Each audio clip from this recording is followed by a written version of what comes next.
కూడా ఏం చేశాడంటే చంపేసుకున్నాడు. ఇక్కడ కింద ఒక మాట కూడా ఉంది, చదవండి ఆ మాట. 34వ కీర్తనలో మాట చూద్దామండి. నేను అతిశయించుకున్నాను, దీనులు దానిని విని సంతోషించెదరు. నాతో కూడి యెహోవాను గణపరచుడి. చాలా. ఇక్కడ ఏమంటాడు, 2వ వచనంలో ఏమంటాడు, యెహోవాను బట్టి నేను అతిశయించుచున్నాను, దీనులు దాన్ని విని.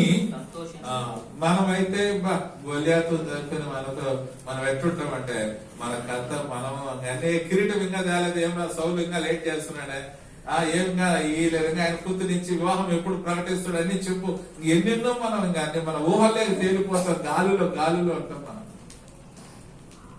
ప్రేమంటే వాళ్ళ ఇక్కడ బాగా గమనించండి, యెహోవాను బట్టి నేను అతిశయించుచున్నాను. నిజంగా మన డబ్బం మన అతిశయం ఏమై ఉండాలి చెప్పండి, ఏముండాలి? మన లోకంలో డబ్బున్నా అతిశయం ఉన్నా నష్టమే. అది డబ్బు ఏం చేస్తుంది, ఈ రోజు నా కాడ ఉంటుంది, రేపు నీ కాడ ఉంటుంది, రేపు ఇంకొకనాడ.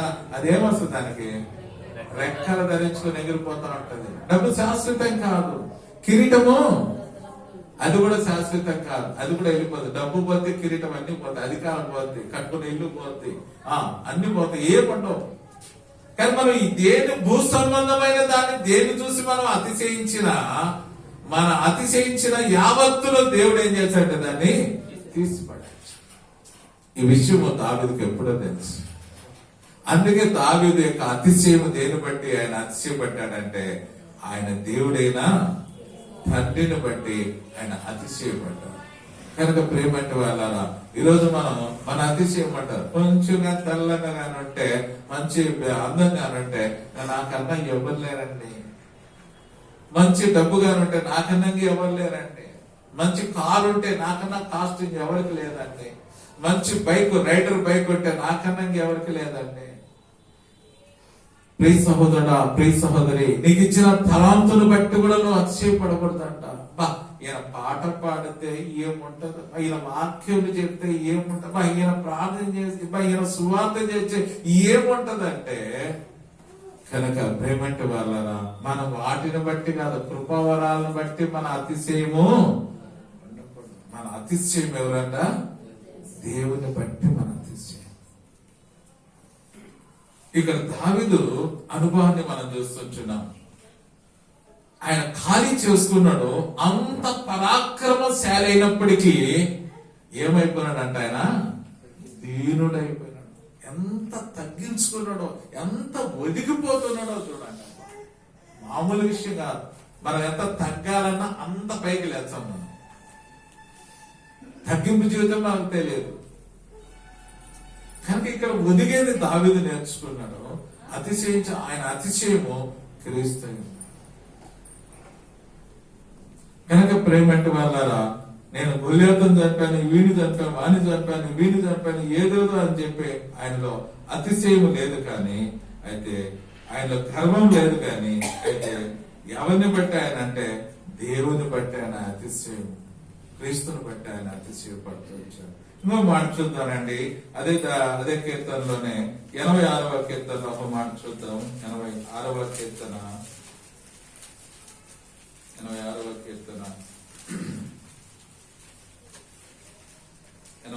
కీర్తన 5వ వచనాన్ని చదవండి. ప్రభువా, నీవు దయాళుడు, క్షమించుటకు సిద్ధమైన మనస్సు గలవాడు, నీకు మొరపెట్టు వారందరి అతిశయము గల వచ్చా. కనుక ప్రేమంటే వాళ్ళ ప్రభువా, నీవు దయాళుడు, క్షమించుటకు సిద్ధమైన మనస్సు. నిజంగా చదువు, ఈ మాట చదువుగానే మనకేం గుర్తు రావాలా? ఈ మాట చదవగానే మనకేం గుర్తు అంటే యేసు ప్రభు యొక్క కలవరి శిలువ గుర్తు రావాలి. యేసు ప్రభు నన్ను నేను ఆ పాపాలను క్షమించుటకు అధికారం కలిగిన దేవుడు. భూమి మీద ఆ పాపాలు క్షమించుటకు ఎవరికి అధికారం ఉంది? మనిషి కుమారుడు ప్రభువైన యేసుక్రీస్తుకు మాత్రమే అధికారం ఉంది. అందుకే మనం ఇశ్రాయేలు ప్రజలు చాలా మంది యేసు ప్రభును సిలువ వేయుటకు కారణం ఏంటంటే, దేవుడు పాపం చేసిన వాడిని శిక్షించి ధర్మశాస్త్రం చంపాలంటే ఈయనేమంటాడంటే పాపం చేసిన పాపిని నేను రక్షించడానికి వచ్చాను అని అంటున్నాడు. అంటే తండ్రి యొక్క ఆజ్ఞకు వ్యతిరేకమైన వాడుగా అనే ఉద్దేశంతో క్రీస్తును సిలువేయాల. అయితే తండ్రి యొక్క లేఖనాలన్నీ నెరవేర్చుటకు తన కుమారుడు భూమి మీదకి వచ్చాడనే విషయాన్ని గమనించితే వాళ్ళకి అర్థమైపోయింది. కనుక గమనించండి, దేవుడు మనం ఎన్ని పాపాలు చేసినామో 2024లో ఎన్ని ఘోరాలో మనం ఎరిగి ఉండి కూడా ప్రభుని తెలుసుకోనుండి కూడా ఎన్ని అబద్ధాలు, ఇదే నోటితో ఆరాధన, ఇదే నోటితో ప్రార్థన, ఇదే నోటితో అన్ని చేస్తాం, ఇదే నోటితో మన లోక సంబంధమైన దానికి వాడుకుంటాం. 2024లో ఏదైనా మన ఆత్మీయ జీవితాన్ని 2025లోనైనా మార్పు చెంది మారాలో నుంచి ఎక్కడికి పోవాలంట? మధురముగా నీ జీవితాన్ని మార్చాలని ప్రభు ఇష్టపడుతున్నాడు. ఈ 2024 అంతా ఎరిగి చెడిపోయిన జీవితం. అయితే ఈ 2025లోనైనా చెడిపోయిన జీవితం నుంచి క్షమించుటకు అధికారం కలిగిన దేవుడి శిలువ వైపు చూద్దాం. ఎంత ఘోర పాపాలు మనం చేసినప్పటికీ ఈ పాపాలను బట్టి మనకు తీర్పు తీర్చలేదు, కానీ ప్రతీకారం చేయలేదు, కానీ ఆయన క్షమించే మనసు కలిగి ఆ కల్వరి శిలువలో కూడా ఆయన పలికిన మాట తెలుసా? ఎంత బద్దుపోటు దొంగ, ఆ పక్కకు దొంగ, ఈ పక్కకు దొంగ, ఏ పాపం చేయని యేసు ప్రభువుని సిలువేసి ఉంటే ఆయన ఏ పాపం లేదు, నా పాపం ముందు ఎవడైనా చూపించగలడా అని అంటే ఎవరు చూపించలేని పరిస్థితి. అంత ఘోరమైన పాపం చేసిన మనల్ని కూడా చివరి క్షణంలో కూడా కల్వరి శిలువలో ఆయన ఏమంటాడో తెలుసా? తన తండ్రికి, తండ్రి మీరేమి చేయుచున్నారో వెరుగురు వీరిని. ఎంత క్షమించే మనసు! నిజంగా ఈ మనసు నిజంగా మనకుందా? మనం క్షమించే మనసు ఉందా? కనుక ఇది 2025లో ఈ మనస్సు మనకు కావాలి. ఏ మనసు కావాలి? క్షమించే మనసు కావాలి. రెండో, తప్పు చేస్తే ఏం మనసు కావాలి? తప్పు చేసినప్పుడు ఏం మనసు కావాలి? ఇది మాత్రం మనకి ఇబ్బంది ఉంటుంది. అది మాత్రం చెప్పేదానికి నోరు బాగా వచ్చాయి, కానీ దీనికి మాత్రం నోరు రానేదాన్ని. ఏముండాలి? క్షమాపణ కోరాలి. తప్పు చేసినప్పుడు పొరపాటు తప్పు చేస్తున్నాను, క్షమించండి. నిజమైన క్రైస్తవుడికి 2 ఉంటాయి లక్షణాలు. ఏం లక్షణాలు చెప్పండి? ఒకటి క్షమించే మనసు, రెండోది క్షమాపణ కోరే మనసు. చిన్న పెద్ద తేడా లేదు.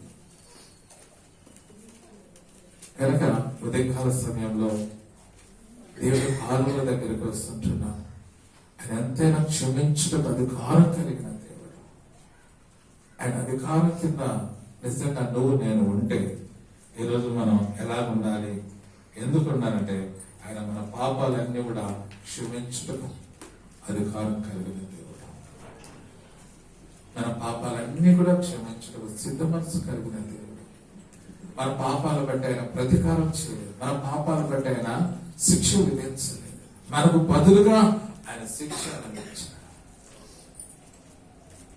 అందుకే అంటాడు ఆయన, మళ్ళా చదవండి అన్నమాట 30 చదవము. ప్రభువా కనుక ప్రభా నీవు దయాళుడవు, క్షమించుటకు సిద్ధమైన మనస్సు గలవాడు. ఎంత ఘోర పాపినైనా సరే భూమి మీద నువ్వు క్షమించుటకు నీ దయగల హృదయం. నీ హృదయం ఎలాంటి మామూలు హృదయం కాదు, కఠిన బారిన హృదయం కాదు, నీ రాతి హృదయం కాదు, బండ బారిన హృదయం కాదు, దయగలిగిన హృదయం ప్రభా. అనేక పర్యాయాలు నా జీవితంలో ఎన్నోసార్లు దేవుడు నాతో మాట్లాడినప్పుడు కూడా నా హృదయాన్ని నేనేం చేసుకున్నా? కఠినపరుచుకొని ఈ స్థలంలోంచి ఎన్నో మార్లు వెళ్ళిపోయాను. సూటిగా నీతోనే ప్రభు మాట్లాడుతున్నా అది మనకు అర్థమైనప్పటికీ కూడా అది మనకు కాదులే అన్నట్లుగా ఈ స్థలంలోంచి లేచిపోయిన దినాలు ఎన్నో 2024లో ఎన్నో గడిపారు. అయితే 2025లో ఇలా వెళ్ళిపోయే మనసు మనం కలిగిన వారమైతే దీనికి క్షమాపణ ఉందా? పరిశుద్ధాత్ముడు నువ్వు మోసం చేస్తే మన దేవుడి పరిశుద్ధాత్మ క్షమించుతారా? క్షమాపణ లేదు. ఎరగక పాపం చేస్తే క్షమాపణ ఉంది, కానీ ఎరిగి పాపం చేస్తే క్షమాపణ లేదు. యేసు ప్రభువుని గురించి తెలియకపోయినప్పుడు, అన్నిటిగానూ ఉన్నప్పుడు నువ్వు ఎన్ని తప్పులు చేసినా, ఎంత ఘోర పాపమైనా సరే దేవుడు నీ పాపాలు క్షమిస్తాడు. నువ్వు ఎరిగి నువ్వు తప్పులు చేస్తే నీకు క్షమాపణ లేదు, శిక్ష ఉంది. అదేంటంటే అది అంతే, మనం ఏం చేయలేం. అక్కడి నుంచి కాపాడాలని దేవుడు వచ్చాడు. ఆయన కృపలో నిన్ను భద్రపరచాలని ఇష్టపడ్డాడు. అందుకే నీకు బదులుగా శిక్ష తప్పించాలని యేసుక్రీస్తు ప్రభువారు వచ్చే. యేసు ప్రభువును కూడా మనం మోసం చేస్తే మన కృప ఎక్కడి నుంచి వస్తుంది? కనుక ప్రేమటి వాళ్ళ కొద్ది కాల సమయంలో దావీదు తన యొక్క జీవితాన్ని తను ఎన్ని ఉన్నా ఈ లోకంలో, ఎన్ని ఉన్నా ఆయనకి ఈ లోకంలో ఆయన ఏం చేశాడంటే, ఇప్పుడు మళ్ళా 34 దగ్గరికి వెళ్దాం. కీర్తన 34వ కీర్తన 1వ వచనం. 34వ కీర్తన. నేను ఎల్లప్పుడూ యెహోవాను సన్నుతించెదను, నిత్యము ఆయన కీర్తి నా నోట నుండును. యెహోవాను బట్టి నేను అతిశయించుచున్నాను, దీనులు దానిని విని సంతోషించెదరు. కనుక ప్రేమ అంటే వాళ్ళ ఇక్కడ గమనించండి,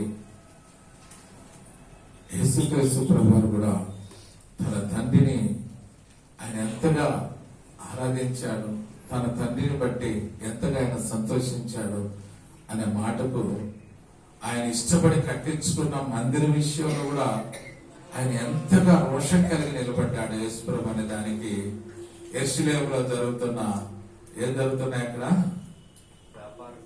వ్యాపారం జరుగుతున్నాయి. అక్కడ పావురాలు అమ్ముతున్నారు, పిచ్చుకలు అమ్ముతున్నారు, ఏటలు అమ్ముతున్నారు, రూకులు మార్పిడి జరుగుతున్నాయి. బిజినెస్ అంతా ఎక్కడ జరుగుతుంది? యెరూషలేములో జరుగుతున్నది. బయట జరగాల్సిన బిజినెస్ ఎక్కడ జరుగుతుంది? లోపల జరుగుతుంది. అందుకే ఆయన అది చూసిన వెంటనే నా తండ్రి మందిరము వ్యాపార గృహముగా మార్చినారని ఆయన తాళ్ళు తీసుకొని చుట్టి చురిపించి అన్ని బల్లలు పడదోసి అందరూ కలిపి బయటకు తరిమేశారు. ఆయన తండ్రి ఇంటి మీద ఎంత ఆసక్తి ఉందో, ఆయన తండ్రి ఇంటి మీద ఎంత మమకారం ఉందో, ఆయన తండ్రి ఇంటిని ఎంతగా ప్రేమించాడో ఒక్కసారి బాగా ఆలోచించి, ఆయన ఇంటి మీద ఎంత ఆసక్తి, తన కుమారుడైన యేసుక్రీస్తు ఎంత ఆసక్తి ఉందో చూడండి. ఈరోజు మనం కూడా మన ఆత్మీయ జీవితంలో మనకిచ్చిన ఈ దేహం పరిశుద్ధమైంది. దేవుడు ఇచ్చిన ఈ హృదయం ఎలాంటిదంట? ఈ దేహం ఎలాంటిదంట? పరిశుద్ధమైంది. ఈ దేహాన్ని మనం మలినం చేసుకోకూడదు. ఈ దేహంలో ఆయన నివాసం అంటాడు. ఈ దేహమే దేవుని ఆలయం. కనుక ప్రేమంటే వాళ్ళారా, ఆయన నిజంగా నీ హృదయంలో నివాసం చేయించుకుంటే నువ్వు ఎట్లుండాలంటే, నీ హృదయం, నీ క్రియలు ఎలాగంటే దేవునికి తగినట్టుగా ఉండాలి. ఆయన చివరిలో కూడా చనిపోతూ చివరి రక్తం పట్టు కూడా, తండ్రి మీరేం చేస్తున్నారు, మీరు వెరుగురు మీరు క్షమించు. ఈరోజు మన హృదయాలు, కఠినమైన హృదయాన్ని తీసివేసుకుందాం, రాతి హృదయాన్ని తీసివేసుకుందాం, ఆనవాయితీగా ఆచారంగా ఉన్న మన క్రియలను తీసివేసుకుందాం. ప్రభా, ఈ 2024లోనే ఇది చాలు, ఇక వద్దు, నా జీవితాన్ని మార్చి వేసుకుంటా. ఈ 2025లైనా నేను మాంసం హృదయాన్ని కలిగి నీ యందు భయభక్తులు కలిగి, నీ కుమారుడు నా దేవుడు నీ యందు భయభక్తులు కలిగి ఉండేటట్లుగా ఈరోజు ఇంటి మనస్సు నేను కలిగి ఉంటాను. అంత పరాక్రమశాలుడు అయిన, అంత యుద్ధ సూర్యుడైన దావీదు ఎంతగా తగ్గించుకునే అబీమెలెకు దగ్గర ఆ గోడ ఒక పిచ్చి గీత తీసుకుంటాడు. ఏం చేత కదా అబీమెలెకును వడించలేదా? కనుక ప్రేమటి వాళ్ళారా, ఆయన అనుకుంటే సౌలు చంపగలడు, ఎదిరించగలడు, ఏమైనా చేయగలడు. కానీ ఆయన దేవునికి భయపడిన వ్యక్తి, శుబుద్ధి కలిగిన వ్యక్తి, వాక్యాన్ని ఆధారం చేసుకుని నడిచే వ్యక్తి. ఈ రోజు ఈ పాఠాన్ని నీకు నాకు నేర్పించాలని ప్రభు ఇష్టపడుతున్నాడు. కనుక ఆయన ఎందుకు ఇంత ఘోరమైన పాపిని క్షమించుటకు ఎవరు దిగిరారంట. ఒక మాట, మంచి మాట చూడండి అన్నమాట. రోమేలకు రాసిన పత్రిక 5వ అధ్యాయం, రోమా 5, రోమేలకు రాసిన పత్రిక 5వ అధ్యాయం 6వ వచనం చదవండి. ఏలైనగా మనం ఇంకా బలహీనులమై ఉండగా క్రీస్తు యుక్త కాలమున భక్తిహీనుల కొరకు, ఇక్కడ గమనించండి, ఎవరి కోసం చనిపోయాడంట ఆయన? భక్తి పరుల కొరకు చనిపోయాడా? భక్తి హీనుల కొరకు చనిపోయాడా? నీతి మంతుల కొరకు చనిపోయాడా? నీతి హీనుల కొరకు చనిపోయాడా? కనుక ప్రేమ అంటే వాళ్ళరా, ఆయన నిజంగా ఎంత గొప్ప ప్రేమ చూడండి. నిజంగా ఆయన ప్రేమను మనం వర్ణించాలి. ఆయన భక్తి హీనుల కొరకు చనిపోవడానికి సిద్ధపడిస్తున్నాడు, భక్తి పరుల కొరకు. అరే ఆ కలెక్టర్ ఎవరు అనుకున్నావురా? ఆ కలెక్టర్ ఎవరు అనుకున్నావు? మా బంధువు. వాడు మోసగాడో డూప్లికేట్ ఎవడన్నా కానీ మనం ఏం చెప్పుకుంటే కలెక్టర్ మా వాడు, మా బంధువు అంటాడు. ఆ కలెక్టర్ ఆఫీస్ లో పీఓలు ఉంటాడు, నీతిపరుడు. మంచి ఆఫీసు, ఆ కలెక్టర్ ఆఫీస్ లోని నీతిపరుడు ఉంటాడు. అతని గురించి ఎవరు చెప్పుకోరు? ఏమంటే చెప్పండి, యుగోయిజం. అటెండర్ మావాడు, మా బంధువు నీతిపరుడైనా సరే ఆడు మావాడని చెప్పుకుంటే దానికి యుగోయిజం అంటాం వస్తుంది. కానీ ఎన్ని టక్కరగాడో మోసగాడో సరిగా పరిపాలన ఏవీ లేకపోయినప్పటికీ, హోదాలు ఉన్నప్పుడు అతను మా బంధువు అని చెప్పుకుంటున్నారు. కనుక ప్రేమంటే వాళ్ళ ఇక్కడ దేవుడు ఆపోజిట్. నీతి పరుల కోసం రాలాయన. ఎవరి కోసం వచ్చినాడు? నీతి హీనుల కొరకు, భక్తి హీనుల కొరకు వచ్చినాడు. ఇంకా ఏమంటాడు ఆ మాట? కంటిన్యూ చేయండి ఆ మాట. నీతి మంతుల కొరకు సైతం ఒకడు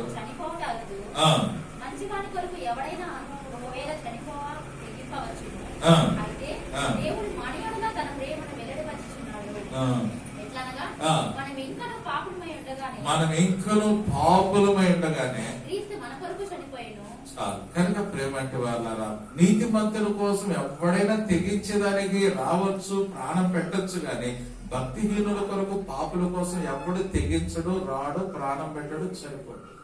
అయితే ఎవరిని ప్రేమించాడు యేసుక్రీస్తు ప్రభువు అంటే పాపులమైన మనం, భక్తిహీనులమైన మనల్ని ప్రేమించి తన ప్రాణం మన కొరకు పెట్టాడు. తన అమూల్యమైన రక్తాన్ని మన పాపం కొరకు కార్చి మన ప్రతి పాపాన్ని ఆయన కలిగినాడు. కారణాన్ని బట్టే మన ప్రభుని ఆరాధించాలి. వాక్యానుసారంగా మన హృదయాన్ని ఏం చేయాలా? మన హృదయాన్ని కఠినం చేసుకోకుండా, మన హృదయాన్ని రాతిబండగా చేసుకోకుండా, మాంసం హృదయంగా చేసుకొని 2025లో అయినా తగ్గించుకొని, దావీదు వల్ల మనం తగ్గించుకొని, దావీదు నిజంగా ఎలా ఆరాధించాడంటే, నేను ఎల్లప్పుడూ యెహోవాను సన్నిధించను, నిత్యం ఆయన కీర్తి. ఆయన అనుకోవచ్చు, ఎందుకు ప్రభా ఎన్నో గొర్రెలు కాసుకుంటా బాగా బ్రతుకుతా ఉన్నా, మంచిగా పాటలు పాడుతా, నిత్యము నేను కీర్తించుకుంటా, నిత్యం నేను ఆరాధించుకుంటా, ఆ గొర్రెలు కాసుకుంటా అన్నా. నన్ను ఎందుకు పిలిచావు ఆ స్థలం లేకపోతే? ఆ యుద్ధ స్థలంలోకి నన్ను ఎందుకు తీసుకుపోయావు? అది చూసి నేను తట్టుకోలేక ఆ గొల్యాతులు చంపనేలా? ఆ స్త్రీలు ఎందుకు పాడారో తెలియదు. సౌలుకు 1000 కొలది, దావీదు 10,000 కొలది, వాళ్ళు ఎందుకు పాడారో తెలియదు. దాన్ని ఆధారం చేసుకుని ఈ సౌలు నా మీద పగబట్టిండేలా? నేను ఇలా పారిపోవడం ఎందుకు? నాకు ఈ శ్రమలని ఎందుకు ప్రభు అని ఎంతగా ఏడ్చుకొని ఉంటాడు. 1,000 సార్లు క్షమించండి దావీదు. ప్రేమంటే వాళ్ళరా, ఈరోజు మన జీవితంలో మంచి కొరకు, నీతి కొరకు ఉన్నప్పుడు అనేక శ్రమలు వచ్చాయి. కానీ ఆ శ్రమలలో నిలబడినప్పుడే నువ్వు నిజముగా ప్రభుని ఆరాధించితే ఆ ఆరాధన ప్రభుకి ఇష్టం. నీతి లేని ఆరాధన మన నోట ఉన్నా ఎంతున్నా ఊరికి మన పెదవులతో ఆరాధించవచ్చు తప్ప మన ఆరాధన ప్రభుకి అంగీకారమైనది కాదు. తీర్మానం చేసుకుందాం, ప్రభా నిజంగా ఈయన ఇంతగా తగ్గించుకున్నాడు, ఇన్ని శ్రమల పాలైపోయి దీనుడైనాడు. ఎందుకు ఇంత శౌర్యం కలిగిన వాడు, సైనిక యుద్ధ నైపుణ్యత కలిగిన వాడు, సింహాన్ని చంపినాడు, ఎలుగుబంటి గొల్లియత చంపినాడు, సౌలు పంపించిన చోట్ల వేల కొందని చంపి అనేక దేశాలను స్వాధీనపరచుకొని సౌలుకు అప్పచెప్పాడు. సౌలు చెప్పిన ప్రతి పని చేస్తూ తగ్గించుకుని ఉన్నామే. నా మీద ఎంతగా చంపాలని కుట్రమని ఈ విధంగా జరుగుతున్నాడే అని ఏమన్నా ఎనుదిరిగాడా? మనమైతే రివర్స్ అయిపోతాం, వెంటనే రివర్స్ అయిపోతాం. ఇది హాబీ, జీవితం కాదు. కనుక ఎన్ని శ్రమల పాలైన దీనుడైతే వచ్చాడే తప్ప తిరగబడి రెబలై యుద్ధం చేసి చంపలేదు సౌలు.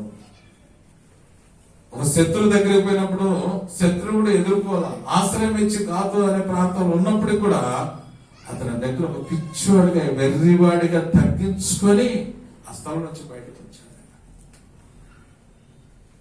ఈరోజు నేను నా జీవితం ఎలాగున్నది ఆరాధన చేయటకు మనం ఎలా సిద్ధపడ్డాం, మనం ఏ ఆరాధన చేస్తే ప్రభు అంగీకరిస్తాడో ఒక్కసారి తీర్మానం చేస్తున్నాం. ప్రభా నిజమే అన్ని ఉన్న దావీదు తగ్గించుకొని దీనుడై ఆయన ఏమంటాడు ఆయన, నేను ఎల్లప్పుడూ యెహోవాను.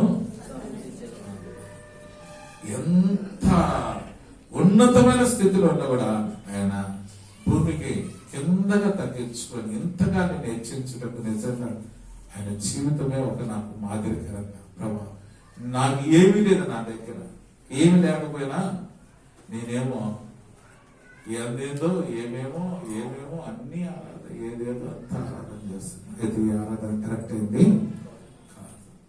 నా ఆరాధన నీకు ఇష్టం కావాలి, అంగీకరణ అంటే దావీదు ఆరాధనే సరైనది. ఇట్టి ఆరాధన నేను చేయటకు ఈ 2025లో మొట్టమొదటి పునరుత్థాన దినంలో నాకు ఇచ్చాను. నేను ఎంత తగ్గించుకొని ప్రభా 2024లో ఆ చేదైన ఆరాధన అనేక సార్లు చేశా, సమర్పించా. కయ్యూరు లాంటి ఆరాధన అర్పించా, ఏబేలు లాంటి ఆరాధన నేను అర్పించలేకపోయా. ఈ 2025లోనైనా ఈ హేబేలు లాంటి ఆరాధన నేను అర్పించాలని ప్రభాని సన్నిధికి వచ్చానయ్యా. మార్పు చెందే ఆరాధన నువ్వు కోరుకుంటావు, మార్పు లేని ఆరాధన, మారాలంటే ఆరాధన నువ్వు ఎప్పుడు అంగీకరించు. తెలియక ఈ 2024 అంతా నా జీవితాన్ని పాడు చేసుకున్నా. అయితే 2025లో ప్రభాని సన్నిధిలో దావీదును చూసి నేను నేర్చుకున్న పాఠాన్ని బట్టి నేను కూడా నా జీవితంలో తలనించుకొని ఈ ఆరాధన ద్వారా నేను ఆరాధించాలని నీ దగ్గరకు వచ్చి, కనుక నాకు ఇచ్చిన విలువైన రక్షణ బట్టి, నువ్వు చేసిన మేళను బట్టి, ఇంకా మన కుటుంబాలు, మన సంఘాలు కాదు, ఆరాధనలు ఏముండాలా? పర్సనల్, వ్యక్తిగతం. ఆరాధన అంటే అది కుటుంబంతో సంబంధం లేదు, సంఘంతో. మనం నా కుటుంబం, నా సంఘం, నా మూడు చేసిన, నా పిల్లలు, నా బిడ్డలు, ఏం లేదు ఆరాధన. అది కాదు ఆరాధన, అది కృతజ్ఞత. అది మళ్ళీ నువ్వు కృతజ్ఞత చెల్లించు. కానీ ఇది దేవునికి